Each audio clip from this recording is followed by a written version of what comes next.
크리스마스가 가까이 오고 있습니다. 성탄절이 오고 있습니다. 하늘의 영광이요 땅에는 기뻐하심을 입은 자들의 평화로 오신 예수 그리스도의 탄생을 손꼽아 기다리는 대림절. 그래서 우리는 그날을 기뻐하고 또 손꼽아 기다립니다. 제가 첫 학부형이 되었을 때 첫애 이삭이가 키윗교회가 운영하는 유치원에 다녔어요. 그 유치원에서는 우리 크리스마스가 되기 몇 주 전부터 크리스마스 행사를 파티를 했습니다. 그때가 제가 처음 학부형의 자격으로 크리스마스 파티 공연하는 걸 보러 갔어요. 제 아내는 그 뒤에 줄줄이 있는 아이들 때문에 못 가고 저만 같이 갔습니다. 유치원 아이들이 모였는데 그날이 평일이었는데 제법 많은 사람들이 교회 강당을 가득 채웠습니다. 그래서 저도 한쪽 구석에 앉아 있었어요. 그날은 마치 날이 너무 더웠어요. 뉴질랜드의 크리스마스는 여름이에요. 그래서 12월이 제가 제일 어려웠습니다. 왜냐하면 날이 좀 춥고 좀 이렇게 긴장이 돼야 내년을 계획할 텐데 반바지 반팔 입고 바닷가에서 놀고 있으니 계획이 안 되잖아요. 제가 한동안 힘겨웠는데 크리스마스도 그랬어요. 크리스마스도 눈은 그만두고 조금 이렇게 쌀쌀하고 그래야 느낌이 오는데 크리스마스가 어려웠습니다. 여하튼 뉴질랜드 여름 크리스마스 그 아이가 어렸을 때 아토피가 심했어요. 그래서 한쪽 구석에서 날이 더우니까 막 긁는 거예요. 크리스마스 머리띠를 띄었는데 얼굴에 뭐가 묻으니까 되게 신경을 쓰는 거예요. 되게 예민한 아이더라고요. 몸은 몸대로 가렵고 긁어대고 그 크리스마스 띠는 왜 그렇게 그 아이의 머리를 찌르는지 아빠 된 입장에서 너무 안타까웠어요. 솔직히 마음이 아팠습니다. 그래서 사진을 몇 장 찍으면서 제가 연신 최고라고 막 웃어 보여주고 저답지 않게 펄펄 뛰어다니고 사실 그 아이 주연도 아니거든요. 조연이고 구석에서 그 키위들이 여자든 남자든 상관없이 등치가 커요. 선생님 그 뒤에서 제대로 보이지도 않고 제가 사진을 찍어주면서 선생님은 하마 같고 그 아이는 정말 조그만. 그런데도 아빠 보기엔 그 아이가 최고인 거예요. 그러면서 제가 우리 하나님을 생각했습니다. 우리 하나님 마음이 이렇겠구나. 우리가 삶의 무게로 아파하고 마음의 상처로 힘들어하고 어려울 때 힘들어서 한쪽 구석에서 고개를 숙이고 울고 있을 때 우리 하나님 마음 이렇게 아프시겠구나. 이렇게 멍드셨겠구나. 그걸 깨달았습니다. 그리고 비록 내가 세상에서 최고는 아닐지 모르지만 하나님 편에서는 최고라고 그러셔서 손가락 보여주시고 그리고 하나님답지 않게 펄펄 뛰어다니시면서 응원하시겠지라는 생각에 가슴이 벅찼습니다. 연약한 인간이 자식을 보면서도 그런 생각하는데 하나님은 당신의 자녀들 사랑한다고 십자가에서 물과 피를 다 쏟으시기까지 우리를 사랑하셨던 그 마음을 깨닫게 되니까 가슴이 뭉클했습니다. 성탄절은 다른 날이 아니라 주님이 우리 가운데 오신 거거든요. 우리 구원하시고 우리 살리시겠다고. 크리스마스가 되면 어렸을 때 교회에 모여서 연극하고 노래하고 새벽송을 돌고 그리고 그때 역할을 감당했었던 동방박사, 목자, 마리아 여러 주연 인물들이 떠오릅니다. 그리고 그때의 그 추억은 제 마음에 고이 접어서 가슴에 있어요. 늘 성탄에 주연으로 등장하는 사람들은 다름 아니라 예수님, 강보에 쌓인 그리고 어머니 마리아였습니다. 성탄을 주제로 한 그림을 보더라도 어머니 마리아는 늘 온화한 모습으로 구에 누인 아이를 보고 있습니다. 그런데 요셉은 곁에 있거나 아니면 등장하지도 않거나 없는 작품도 되게 많아요. 근데 지금까지 한 번도 저는 요셉에 대해서 깊게 생각해 본 적이 없었습니다. 왜냐하면 요셉을 생각할 만한 위치가 아니었기 때문에. 근데 그래서 저는 요셉의 마음을 알 길이 없었습니다. 그런데 제가 처음 자식을 낳고 학부형이 되고 나서 아버지가 되니까 성탄에 유독 눈에 띄는 인물이 예수님의 육신의 아버지 요셉인 거예요. 솔직히 저는 지금까지 교회 다니면서 아버지 요셉에 대한 설교를 들어보지도 못했습니다. 지금까지 연극을 하더라도 별 대사가 없어요. 있어도 이런 거죠. 여보 다 왔어. 이제 우리가 묵을 방이 어디에 있을 거요? 문을 두드려 봅시다. 뭐 이렇게 짤막하게 지나가는 그 대목이 요셉입니다. 그런데 요셉을 묵상하고 생각하면 생각할수록 정말 귀한 인물이라는 걸 깨닫게 돼요. 그는 다름 아닌 예수님의 육신의 아버지 요셉이란 말이죠. 아버지 요셉의 마음이 어땠을까? 요셉은 참 많이 고민됐을 겁니다. 갈등도 많이 했을 겁니다. 왜 하필 날까? 내가 왜 하필 결혼하는 내 아내 마리아인가? 그에게 왜 이런 일이 있을까?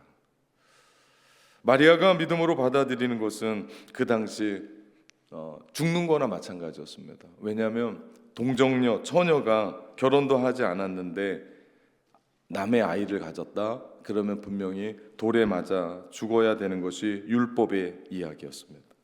그런데 마리아는 그것을 잘 알면서도 주의 여종이오니 주 뜻대로 이루어질 겁니다 라고 그 말씀에 순종합니다. 그렇게 해서 성령으로 말미암아 온 인류를 구원하실 메시아 예수 그리스도가 마리아에게서 잉태됩니다. 이것이 주연의 고백이에요. 그런데 조연인 요셉의 마음은 어떤가? 요셉이 무엇을 합니까? 참 힘든 자리일 수밖에 없어요. 그리고 쉽지 않은 자리입니다. 저는 오늘 그 조연일 수밖에 없는 요셉의 삶을 만나보면서 그가 어떤 사람이었고, 그리고 그가 왜 예수님의 육신의 아버지로 하나님께서 삼으시려고 했는지, 성탄을 기다리는 우리의 자세를 요셉을 통해서 살펴보려고 합니다. 요셉은 가난한 동네 갈릴리 출신이에요. 나사렛 출신입니다. 예수님이 성장하고 그리고 그 속에서 가족을 부양했었던 아버지입니다. 성경은 요셉에 대해서 별로 말하지 않아요. 단지 몇 절로 소개합니다. 무슨 얘기입니까? 요셉은 극히 평범한 사람이었습니다. 그리고 예수님의 첫 공생애의 기적이 가나 혼인잔치예요. 그런데 그곳엔 요셉이 등장하지 않습니다.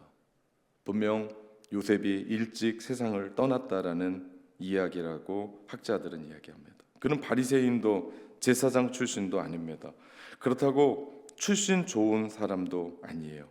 그의 생활 터전의 중심 나사렛은 가난한 동네였습니다. 그런 사람을 하나님께서 사용하셨어요. 사용하신 것도 그냥 하찮은 일이 아니라 온 인류를 구원할 메시아를 탄생시킨 육신의 아버지로 사용했던 것입니다. 솔직히 갈릴리 나사렛은 희망과 먼 동네입니다. 그래서 갈릴리는 이방의 갈릴리라고 불릴 정도로 천대받고 홀대받고 차별받은 지역이었습니다. 예수님의 공생의 시절 빌립이 나다나엘에게서 전도할 때 나다나엘이 나사렛에 무슨 선한 것이 날 수 있겠냐라고 말할 수 있을 정도로, 말할 수밖에 없을 정도로 그 지역은 낙후한 지역이었습니다. 그 속에서 요셉은 의로운 사람으로 살았습니다. 그렇게 사는 거 쉽지 않았을 겁니다. 구약의 마치 노아처럼 버려진 땅에, 소외된 땅에, 아무도 그렇게 살지 않는 그곳에, 차별받는 그곳에 열등감 가지지 않고 사회 한탄하지 않고 의롭게 살았던 아버지 요셉. 오늘 아버지 요셉은 그런 사람이었습니다. 의롭다라는 말은 원어로 보면 완벽하고 완전한 사람이라는 게 아니에요. 의로운 사람은 하나님의 말씀대로 살려고 애쓰고 노력하고 부단히 힘쓰는 사람이라는 뜻입니다. 부족할지 모릅니다. 연약할지 모릅니다. 그는 늘 하나님 앞에서 그렇지만 말씀대로 살았던 그는 착한 사람이었습니다. 오늘 성경을 보더라도 그는 심성이 참 따뜻한 사람이에요. 주의 사자가 나타나기 전에 마리아에게 어떤 일이 있을 줄 조용히 알고자 끊고자 했습니다. 남의 허물을 보고 덮어주자가 했던 거예요. 요즘 그런 사람이 어디 있습니까? 나를 배신하고 나를 못마땅하게 생각하고 건수를 잡은 겁니다. 그러면 동네방네 방을 붙이고 마이크를 잡고 이런 여자는 죽어야 된다라고 얘기해야 되지 않겠습니까? 그렇지 않은 사람 소문을 내고 아무래도 그 한 사람을 죽이려고 앞장섰을지 모릅니다. 그러나 그는 그렇게 하지 않습니다. 하나님 앞에서 바르게 살려고 노력했던 의로운 사람, 마음 따뜻했던 사람, 착한 사람, 아버지 요셉. 우리 모두는 누구도 예외 없이 죄성을 가지고 태어납니다. 아담과 하와로 말미암아 그들이 하나님이 먹지 말라고 했던 선악과를 손댐으로 말미암아 그냥 저 사과 한번 먹어보겠다라는 식이 아니고 금단의 열매, 그 선악과를 손대기 위해서는 뱀인 사단이 그들을 유혹했죠. 너 이거 먹으면 하나님처럼 된다라고 얘기했을 때 그들은 그 선악의 열매를 하나님이 되고자 손을 대죠. 이것이 죄의 근본의 뿌리였습니다. 그 원죄로 말미암아 그의 마음 가운데 그렇게밖에 살아갈 수 없었던 그들이었지만 그럼에도 불구하고 요셉의 삶은 다른 삶입니다. 요셉은 좋은 것을 가지고 살려고 노력했던 사람입니다. 그래서 그의 삶 속에서 좋은 것이 나오게 돼요. 그것이 성경이 요셉을 이야기하는 의로운 사람이고 착한 사람이다라는 이야기입니다. 이것이 그의 삶의 태도를 만들었고 그래서 그것을 감당할 수 없어서 가만히 끊고자 했습니다. 성탄을 기다리는 우리에게 요셉을 통해 우리가 배우는 첫 번째 메시지는 나의 마음의 태도가 성탄을 만든다는 거예요. 성탄은 오는 게 아니고요. 주님이 우리 가운데 오시는데 중요한 건 우리의 마음의 밭입니다. 내가 지금 어떤 태도로 주님을 기다리는가, 내가 어떤 마음으로 주님을 기다리는가에 따라서 성탄의 기쁨과 성탄의 의미는 전혀 다릅니다. 남의 허물을 덮어줄 수 있는 그런 따뜻한 마음이 성탄을 성탄답게 하죠. 남의 마음 가운데 용서를 구하고 또 그들을 배려하고 공감하는 그 마음이 결국 예수 그리스도가 이 땅에 오신 그 삶을 대변합니다. 만약 그렇지 못하면 우리의 성탄은 남들이 홀리데이 가는 것처럼 그냥 하루 쉬는 성탄과는 전혀 상관없는 쇼핑하고 휴가 보내고 노는 분위기로 지내게 될 겁니다. 지극히 평범한 사람에게 임했던 하나님의 은혜, 그의 자세, 그의 태도로 말미암아 전혀 달랐죠. 오늘 하나님은 제2의 아버지 요셉, 제3의 요셉을 우리 안에서 기대하십니다. 그 사람이 바로 아무런 이름도 없이 빛도 없이 교회에서 충성하고 봉사하고 하나님의 뜻대로 살아가는 사람들 아니겠습니까? 저는 그분들로 말미암아 교회가 교회로서의 역할을 감당한다고 생각합니다. 그분들이 세상으로 돌아가서 마을에서, 직장에서, 학교에서 내가 만나는 사람들 안에서 아버지 요셉처럼 덮어주고 공감해주고 이해해주고 그런 것이 세상의 빛과 소금의 역할을 감당하는 사람 아니겠습니까?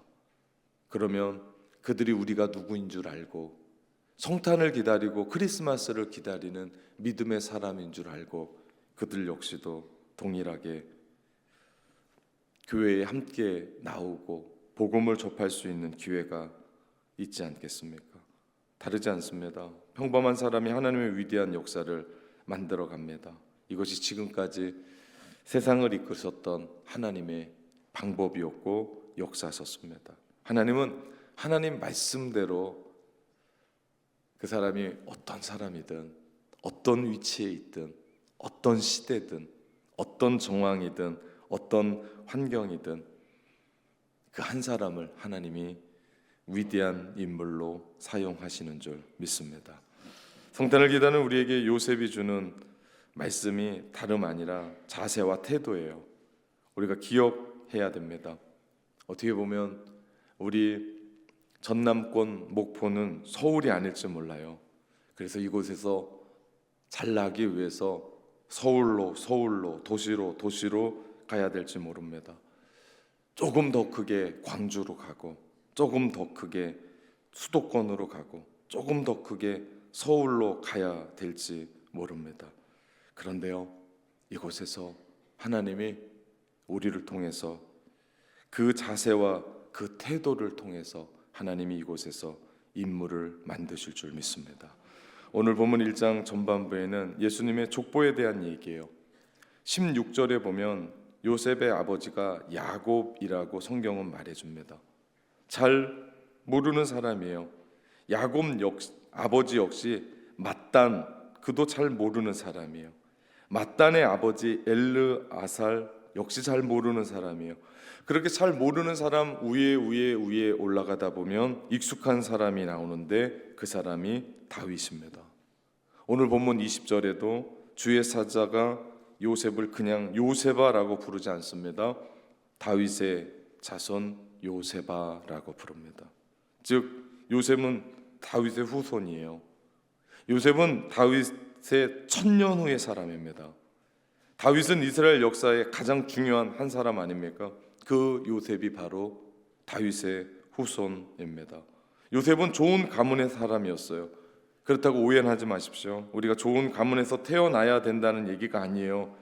그것은 내가 바꿀 수 없는 일이기 때문입니다. 중요한 것은 내가 할 수 있는 일은 내가 하는 거예요. 그것은 내 대부터 예수 그리스도를 믿음으로 받아들이는 하나님의 자녀의 세대로 이끌어 가는 겁니다. 우리 윗대가 어떤지는 잘 모르겠습니다. 우리 위에는 어떨지 모르겠습니다. 그런데요, 내 때부터, 나의 때부터 예수 그리스도를 믿음으로 받아들이고 하나님의 자녀가 되면 됩니다. 그렇게 되면 우리의 믿음의 조상 아브라함이 되는 것이고, 우리는 다윗의 자손이 되는 것이고, 예수님의 족보에 들어가는 것입니다. 나보다 더 앞선 아버지, 할아버지 세대가 그런 일을 하셨습니까? 정말 귀중한 영적인 자산을 가진 분들입니다.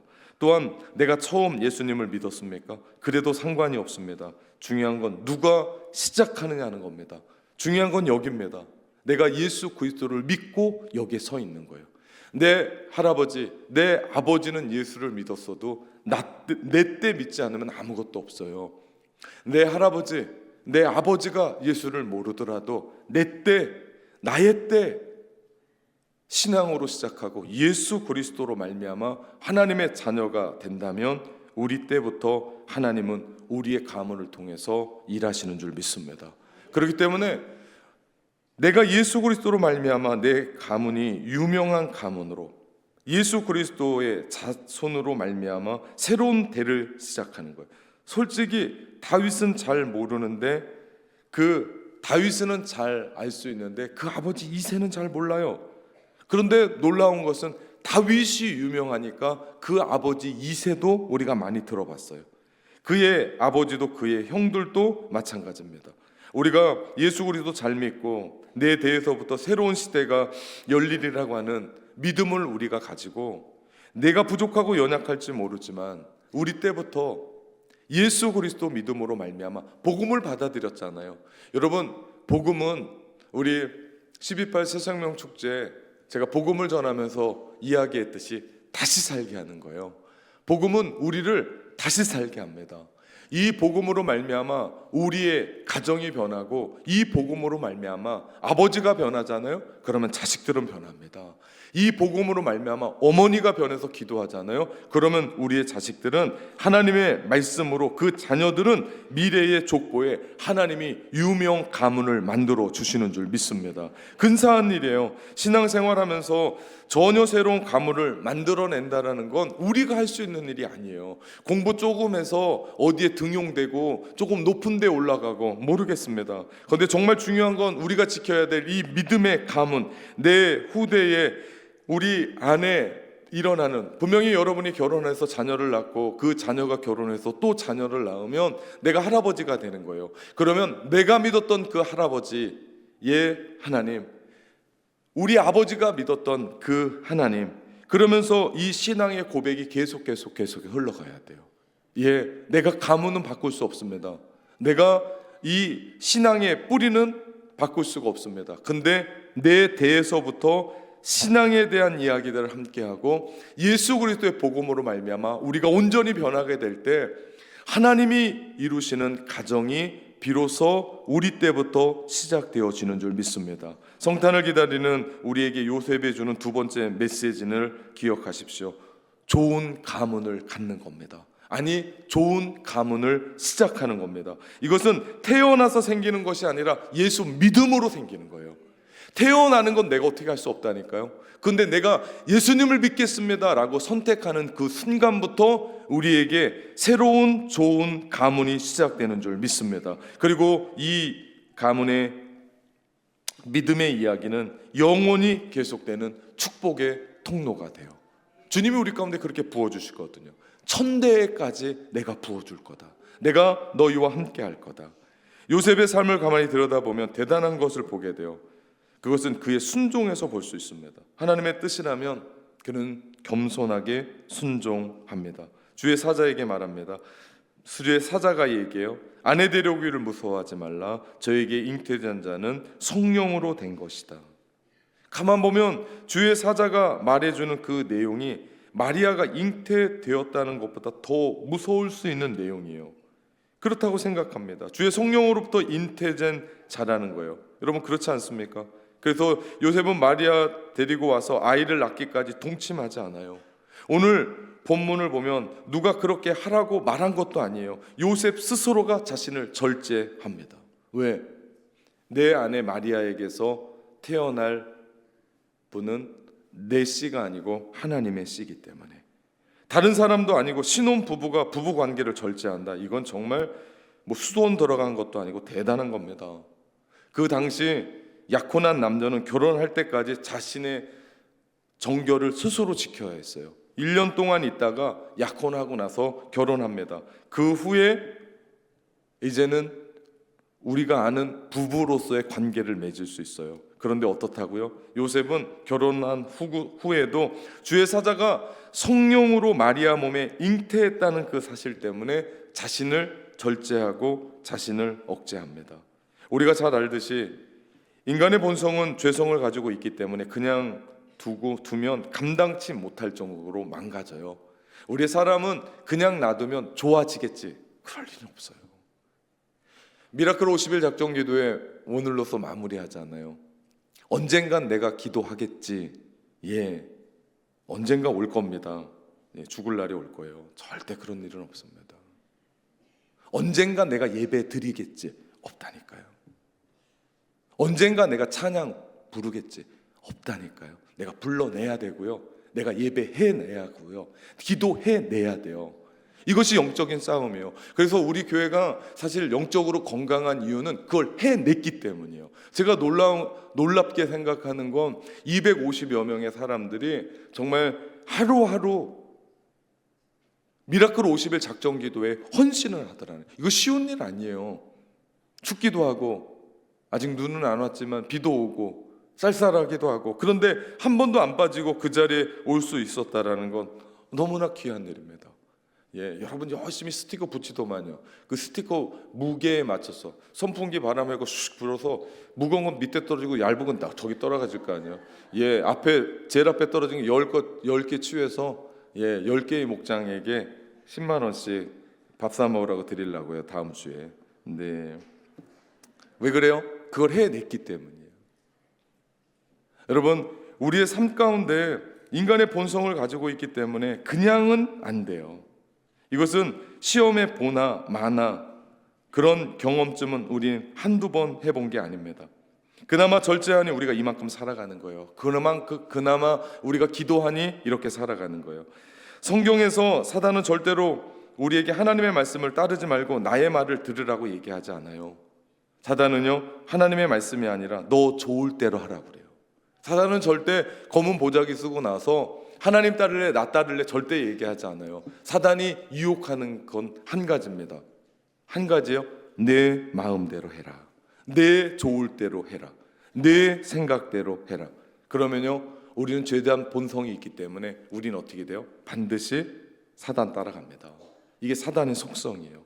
그렇기 때문에 나 자신을 쳐서 하나님의 말씀에 순종하지 않으면, 내 자신을 쳐서 예배하지 않으면, 내 자신을 쳐서 기도하지 않으면 우리는 넘어져요. 우리는 하나님의 말씀을 듣지 못해요. 그렇게 되면 망가집니다.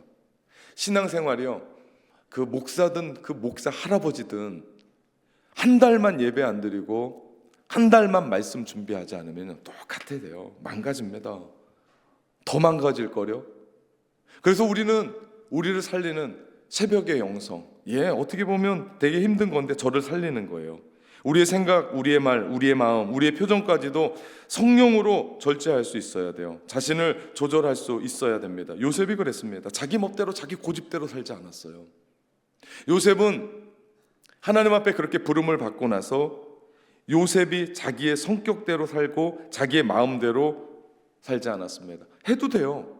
괜찮습니다. 그러나 그는 절제합니다. 성령의 도우심으로 절제하고 다듬어져서 하나님이 원하시는 그런 사람이 되는 거죠. 성숙한 사람 아닙니까? 누가 하라고도 안 했는데 그가 그걸 깨닫고 그렇게 받아들이고 마리아를 데리고 오면서 자기가 어떤 결정을 합니다.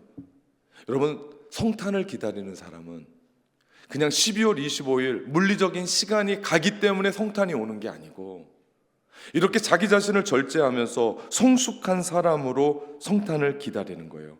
요셉이 그렇게 할 수 있었던 것은, 가장 큰 것은 그것이 하나님의 말씀이었기 때문입니다. 그분의 뜻이었기 때문이에요. 성탄을 기다리는 우리에게 필요한 것이 무엇입니까? 내 고집, 내 주장, 내 생각이 아니라 내가 원하는 것 좀 내려놓고 하나님의 뜻이라면 순종할 수 있는 자세, 이것이 바로 성탄을 기다리는 태도고 자세인 줄 믿습니다. 이 삶을 통해 우리 하나님 영광 받으십니다. 성탄을 기다리는 우리에게 요셉을 통해 배우는 마지막 세 번째 주시는 메시지를 기억하십시오. 그것은 하나님께 철저히 순종하는 거예요.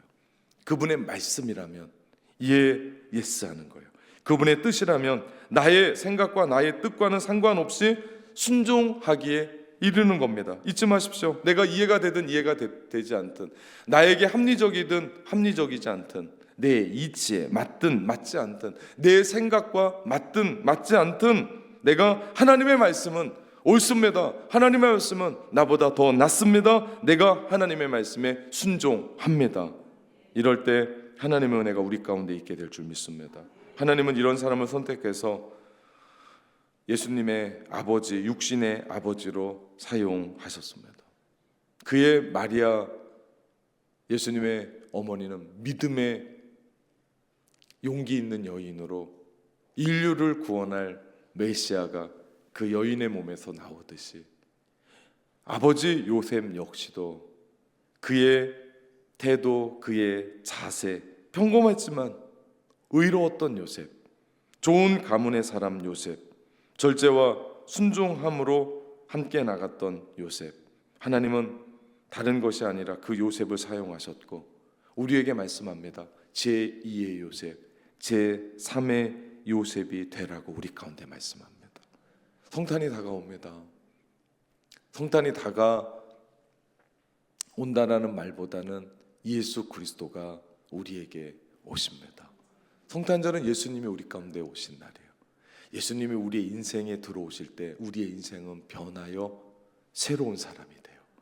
왜냐하면 죄로 말미암아 죽을 수밖에 없는 우리를 십자가의 은혜로 무조건적인 사랑으로 우리를 구원해 주셨거든요. 그 구원이 우리를 다시 살게 함으로, 나라고 하는 한 사람이 다시 살게 될 때 그가 가정으로 돌아가면 가정이 다시 살게 되고, 학교로 돌아가면 학교가 다시 살게 되고, 공동체로 돌아가면 공동체가 다시 살게 되는 역사, 이것이 하나님 나라의 현장이고 이것이 오늘을 하나님의 나라로 살아가는 사람들의 특징인 줄 믿습니다. 우리는 예수 그리스도의 십자가의 은혜로 구원받은 사람인 줄 믿습니다.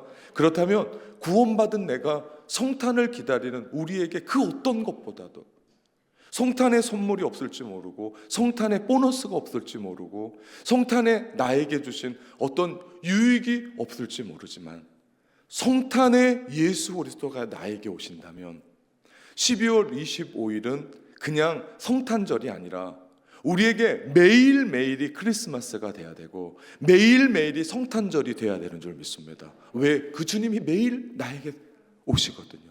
매일 나에게 말 걸어 오시거든요. 그래서 내가 매일매일 그분과 대화하거든요. 그분과 함께 영적으로 교제하면서 하나님, 이 일들은 어떻게 할까요? 하나님, 이런 어려움이 있는데 이 일들은 어떻게 넘을까요? 하나님, 내가 감당할 수 없는 마음의 상처가 있는데 하나님, 이 일들은 또 하나님께서 어떻게 이루어 가실까요? 어떻게 제 마음을 만져주실까요? 그러다면 어느 순간에 환경은 변하지 않았지만 나의 여건은 그대로고 아픈 몸은 그대로일지 모르지만 내 삶에 우겨쌈을 당하듯이 모든 것이 카칸이 막혀 있을지 모르지만 그 속에서 주님 만남으로 말미암아 하늘의 진정한 평화를 누리고 기쁨을 누리고 주 예수 그리스도로 말미암아 구원받았다는 그 희열과 기쁨 때문에 내가 오늘을 웃을 수 있는 줄 믿습니다. 그날이 성탄절이에요. 그날이 크리스마스인 줄 믿습니다. 우리도 제2의 제3의 요셉으로 서기를 주님의 이름으로 축원합니다. 기도하겠습니다.